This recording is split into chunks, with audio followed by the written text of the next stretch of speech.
मध्य प्रदेश में कड़ाके की ठंड, कोहरा और बारिश से अगले 6 दिन तक कोई राहत मिलने के आसार नहीं है। छिंदवाड़ा में सुबह 4 बजे तेज बारिश हुई। मौसम वैज्ञानिकों ने 11 जनवरी तक ऐसा ही मौसम रहने का अनुमान जताया है।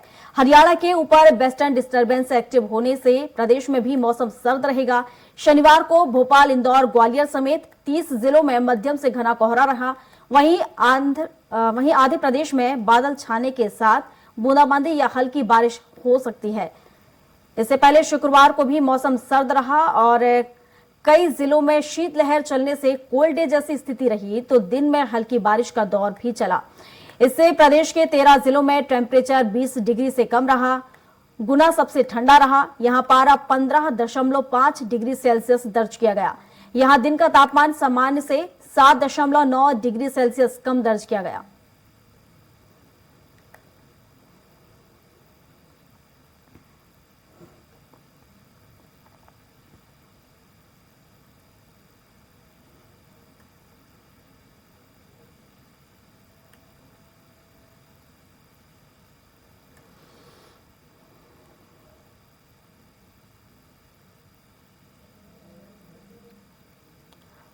तो लगातार सर्दी का असर देखा जा रहा है। 11 जनवरी तक ऐसा ही मौसम बना रहेगा। तो एमपी में कड़ाके की सर्दी लगातार देखने को मिल रही है। मौसम विभाग का अनुमान है कि आगे भी कुछ दिनों तक मौसम ऐसा ही रहेगा। 13 जिलों में 20 डिग्री से कम टेम्परेचर दर्ज किया गया है, जिसमें गुना सबसे ठंडा रहा। तो एमपी में 6 दिन और अभी बारिश इसी तरह से रह सकती है। तो आपको बता दें, रीवा, शहडोल, जबलपुर, भोपाल संभाग के साथ कई ऐसे जिले हैं जहां पर अभी ठंड और रहेगी। तो 30 जिलों में घना कोहरा देखने को मिल रहा है और लगातार जो तापमान है उसमें भी गिरावट देखने को मिल रही है। जिस तरीके से पिछले कुछ दिनों में सर्दी कम देखने को मिल रही थी और अचानक से जनवरी लगते ही, नए साल के शुरू होते ही सर्दी का एहसास लोगों को होने लगा है। तो सभी जगह इसका प्रभाव देखने को मिल रहा है, चाहे हम स्कूलों की बात करें, चाहे हम इसको लेकर यातायात की बात करें, तो सभी जगह कहीं ना कहीं इसका असर देखने को मिल रहा है। बाजारों में भी इसका असर देखने को मिल रहा है। हालांकि लोग अब घरों से देर से निकल रहे हैं और इसके साथ ही गर्म कपड़ों का सहारा ले रहे हैं, साथ ही अलाव का सहारा भी लेते नजर आ रहे हैं लोग। और इस पर विस्तार से जानकारी के साथ हमारे साथ लखनऊ से घनश्याम निशांत चौरसिया और राजधानी भोपाल से संजय डोंगरदिवे हमारे साथ हमारे सहयोगी जुड़ चुके हैं। सबसे पहले रुक कर लेते हैं राजधानी भोपाल का। संजय, किस तरह से, अगर मध्य प्रदेश की हम बात करें तो किस तरह से मौसम देखने को मिल रहा है, और पिछले 24 घंटे की बात करें तो क्या कुछ मौसम विभाग का अनुमान? जी संजय। भाग का तो पहले मैं मौसम विभाग का बता दूं तो मौसम विभाग ने साफ चेतावनी दी थी। ये बताया था कि ठंड का दौर लगभग अभी 15 तारीख तक का ऐसे ही रहेगा। और 8 तारीख को जिस प्रकार से मौसम 8 तारीख तक मौसम में 3 सिस्टम एक्टिव हो रहे हैं, उसके कारण से कहीं कहीं वर्षा और एक बार फिर ठंड का जोर पकड़ेगी और 15 तारीख तक यही मौसम हमें देखने को मिलेगा। और अगर आज 24 घंटे की बात की जाए तो 24 घंटे में मौसम विभाग ने साफ चेतावनी दी है कि जो भी बुजुर्ग हैं या जो बच्चे हैं या जो बीमार हैं, उन्हें कम से कम अपने आप को ढककर वैसे तो बाहर ना निकले, घरों से बाहर ना निकले, क्योंकि ठंड बहुत तेज पड़ रही है। इस कारण से चेतावनी दी है कि आप घर से बाहर ना निकले। और अगर घर से बाहर निकलने की आवश्यकता ही पड़ती है तो अपने आप को पूरी तरह से रख ले, है तो अपने गर्म कपड़े पहने और कान को बांध के रख ले, नाक को बांध के रखें। मतलब ये कहा जाए तो ठंड से पूरी तरीके से बच के ही घर से बाहर निकले। इससे अंदाजा लगाया जा सकता है कि जिस प्रकार से अगर प्रदेश के भर की बात की जाए तो प्रदेश भर में जो ये मौसम का माहौल है वो कहीं ना कहीं ठंड से भरपूर है। और कोहरा आज लगातार चौथे दिन भी राजधानी में भी कोहरा छाया रहा। और आमजन जब भी रास्ते पे हम देख रहे हैं तो ऐसा कोई बंदा नहीं निकल रहा है या ऐसा कोई पर्सन नहीं है जो बिना अपने आप को सुरक्षित रखे हुए दिखला हो। हमें यहाँ पे देखने को मिल रहा है कि जिस प्रकार से चाहे टोपी की बात करी जाए, मफलर की बात की जाए या गर्म कपड़े की बात की जाए, तो ये सारे लोग अपने आप को गर्म कपड़ों से सुरक्षित रखकर ही रोड पे सफर कर रहे हैं। और अभी तक कोहरा जो हम देख रहे थे सुबह से लेकर अभी तक पूरे राजधानी में कोहरे की चादर में लपेटा हुआ है। जी बिल्कुल संजय, आप बने रहिए। एक तस्वीर हम लखनऊ से भी देख लेते हैं। घनश्याम, अगर हम बात करें उत्तर प्रदेश की, तो मौसम को लेकर क्या कुछ अपडेट मिल पा रहा है? किन जिलों में ज्यादा सर्दी देखने को मिल रही है? तमाम चीजें बताइएगा। देखिए, पहली बार 66 जिलों को लेकर के एक साथ येलो अलर्ट जारी किया गया है, यानी शीतलहर को लेकर के उत्तर प्रदेश में ये पहली बार है। हालांकि राजधानी लखनऊ समेत तमाम ऐसे जिले हैं, कानपुर में लगातार 3 दिन से बारिश हो रही है, बनारस, प्रयागराज और उससे जुड़े हुए जो अगल बगल के जो क्षेत्र हैं वहां पे लगातार बारिश हो रही है 3 दिन से। और ये भी बताया जा रहा है कि 8 तारीख से, जैसे अपने सहयोगी बताए, 8 तारीख से लेकर के 15 तारीख तक उत्तर प्रदेश में भी तमाम ऐसे हिस्से होंगे और अधिकतम हिस्से ऐसे हैं जहां पे मौसम फिर से बदलेगा और ये 15 तारीख तक रहेगा। 15 तारीख तक का अलर्ट जारी किया गया है, लेकिन अगले 3 दिन तक बरसात को लेकर के भी अलर्ट जारी किया गया। कल लखनऊ में भी लगातार बारिशें होती रही, हालांकि बहुत कम था, लेकिन कानपुर में काफी तेज से लगातार तीसरे दिन, आज तीसरे दिन तक बरसात होती रही है। और पहले से ही मौसम विभाग ने अलर्ट जारी किया था कि इस समय बरसात होगी। हालांकि फसलों के लिए अगर ग्रामीण क्षेत्रों में बात करें, अगर ये बरसात कहीं ना कहीं फायदेमंद है, रबी के सारे फसलों को लेकर के बहुत फायदेमंद है, तो जो किसानों के चेहरे पे तो खुशी देखने के लिए मिल रही है, लेकिन जो मरीज हैं उनके लिए आफत बन करके सामने आ रही है। कानपुर में पिछले 24 घंटे में 22 लोगों ने दम तोड़ दिया। उसमें सबसे बड़ा कारण ठंड रहा है और ठंड के कारण उनके दिमाग की नसें फट जा रही है। जो पहले से हार्ट अटैक के मरीज है, जो दिल के मरीज हैं, वो मरीज सर्वाइव नहीं कर पा रहे हैं और पारा जैसे जैसे नीचे गिर रहा है वो अपनी जान गंवा रहे हैं। कानपुर में पिछले साल भी सबसे ज्यादा हाईएस्ट 39 लोग 24 घंटे के अंदर जो है डेथ कर गए थे ठंडी के कारण। लेकिन इस बार अभी तो शुरुआत हुई है ठंड की, चूंकि बहुत देरी से उत्तर प्रदेश में ठंड ने पदार्पण किया है, ठंड ने दस्तक दी है। तो ऐसे में देखा जाए तो अभी शुरुआती दौर है। और अब पिछले 24 घंटे की बात करें जहां पे अभी नॉर्मल है, क्योंकि पिछले 24 घंटे और अगला 24 घंटे कोल्ड डे, ना अगले 24 घंटे के लिए ना कोल्ड डे का अलर्ट जारी किया गया है कि भविष्य में कोल्ड डे हो सकता है, ना पिछला 24 घंटे कोल्ड डे रहा है। यानी हालांकि पिछले 24 घंटे के पहले 3 दिन तक जो है कोल्ड डे को लेकर के अलर्ट जारी रहा, जब तक बरसात नहीं हुई थी। बरसात के बाद कोल्ड डे अलर्ट नहीं है। शीतलहर को लेकर के 67 जिलों में एक साथ जो है शीतलहर को लेकर के येलो अलर्ट जारी किया गया है। टेम्परेचर सामान्य से 3-4 डिग्री सेल्सियस डाउन रह रही है। रात में राजधानी लखनऊ की बात करें तो 12 डिग्री सेल्सियस तक तापमान गई है, तापमान बनी हुई है। हल्की जो हवाएं चल रही है 15-20 किलोमीटर प्रति घंटे की रफ्तार से, उससे जो है ठंड के थपोले पड़ रहे हैं, जिससे ठंडी का असर लोगों में दिखाई दे रहा है। लेकिन येलो अलर्ट जो है शीतलहर को लेकर के, कोल्ड डे को लेकर के नहीं है।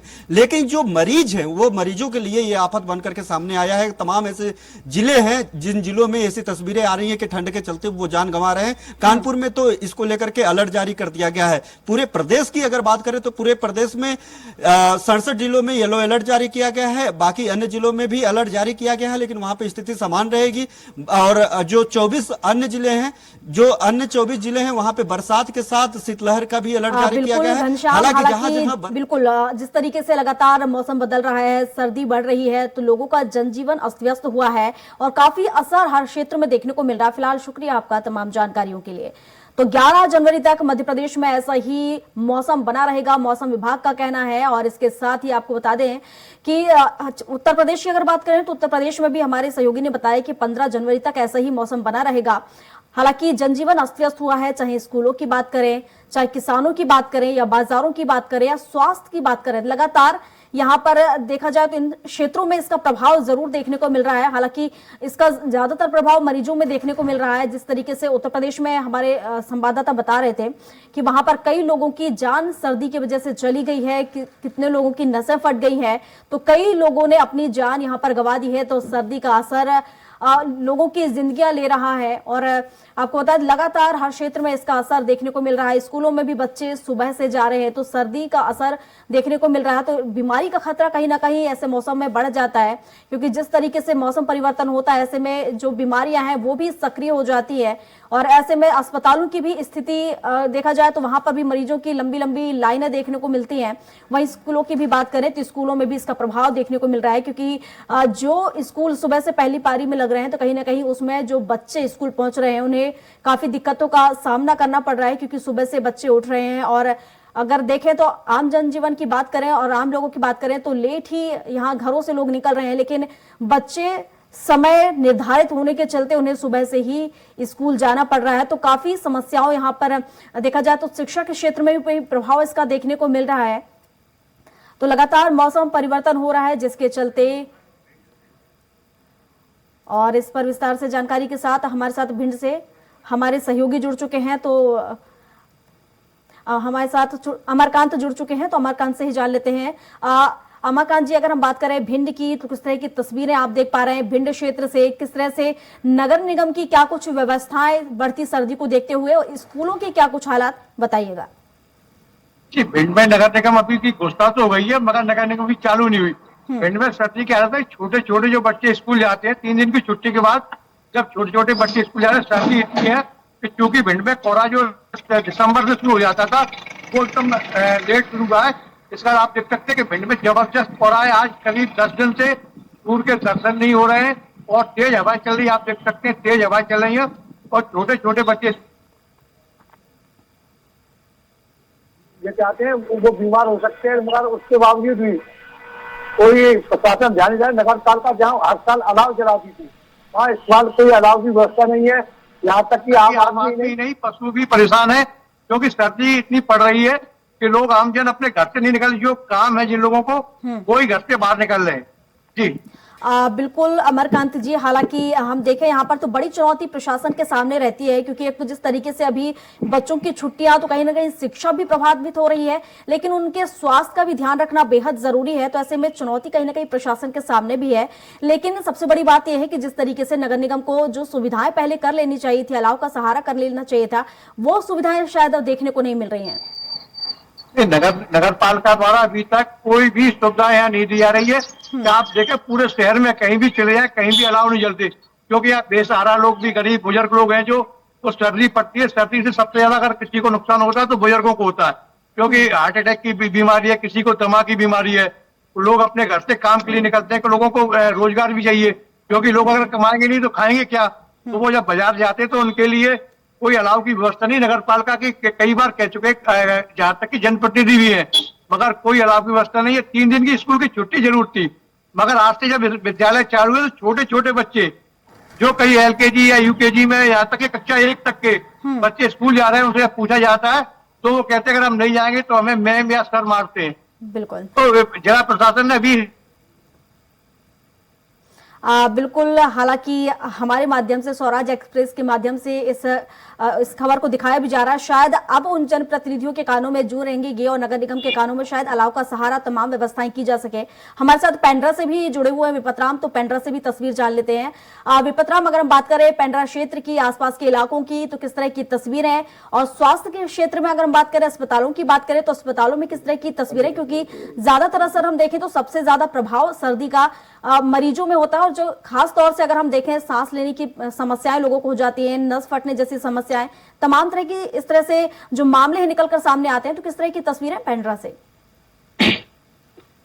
जी देखिए, गौरेला पेंड्रा मरवाही जिला छत्तीसगढ़ मध्य प्रदेश की सीमावर्ती इलाका है। यहाँ अगर बात करें तो अमरकंटक जो धार्मिक स्थल है, प्राकृतिक वातावरण से भरपूर धार्मिक स्थल है वहाँ, और ये जंगली इलाका है, पहाड़ी इलाका है ये क्षेत्र। तो निश्चित ही देखा ये जा रहा है कि इलाके में जो ठंड है वो बढ़ने लगी है। मौसम की अगर बात करें तो आज सुबह से आसमान में कोहरा छाए हुए थे, और जो है ठंड के वजह से जो लोगों को खासा प्रभाव देख रहा है लोगों के ऊपर। अस्पतालों में के अगर बात करें अस्पतालों में, तो अस्पतालों में खासा भीड़ देखी जा रही है। सर्दी, खांसी, बुखार जैसे मौसमी बीमारियां जो लोगों को हो रही है, उसको लेकर के अस्पतालों में लोगों को पहुंच रहे हैं। वहीं अगर बात करें किसानों की, तो किसानों का जो है परेशानियां बढ़ गई है। हालांकि पिछले बार की अगर बात करें तो पिछली बार की जो बारिश की वजह से किसानों को मार पड़ी थी, लेकिन इस बार जो किसानों को जो धान खरीदी केंद्र में जो किसान धान बेचने के लिए धान लेकर आ रहे हैं, तो ऐसे में बारिश की वजह से धान खरीदी के बंद की जा रही है। धान खरीदी के आज बंद है। और वहीं अगर कुछ अन्य मजदूरों की बात करें, जैसे कुम्हारों की बात करें, ईंट वगैरह बनाकर अपना जीवन यापन करते हैं, तो ऐसे मजदूर जो जीवन यापन करते हैं ईंट बनाकर, तो कच्चे ईंट जो है बारिश में भीग कर भी खराब हो रही है। तो कहीं ना कहीं लोगों के ऊपर एक खासा प्रभाव देखने को मिल रहा है। धान मंडी की अगर बात करें, अभी मैं धान मंडी में खड़ा हूं। धान मंडी की अगर बात करें तो आज सुबह से हो रही हल्की बारिश की वजह से धान को ढकने का प्रयास किया जा रहा है और किसी तरह से बचाने की कोशिश किया जा रहा है। हमारे साथ कुछ धान खरीदी केंद्र के जो है मजदूर हैं, उनसे बात करेंगे और जानेंगे कि किस तरह की यहाँ जो व्यवस्था की जा रही धान खरीदी केंद्र में। व्यवस्था ठीक की जा रही है।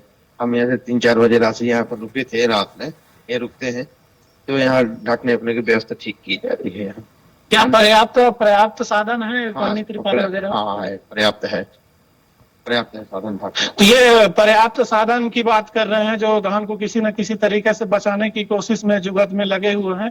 वहीं जिले में खासा असर देखने को मिल रहा है। और किसानों का जो बात करेंगे तो किसानों को कई तरह की जो खलिहानों में जिनका धान पड़ा हुआ है उनको नुकसान देखने को मिल रहा है। जी बिल्कुल। हालांकि अगर हम सर्दी की बात करें, जिस तरीके से मौसम विभाग का जो अनुमान है, लगातार अभी और सर्दी 2-4 दिनों तक इस तरह से ही रहेगी।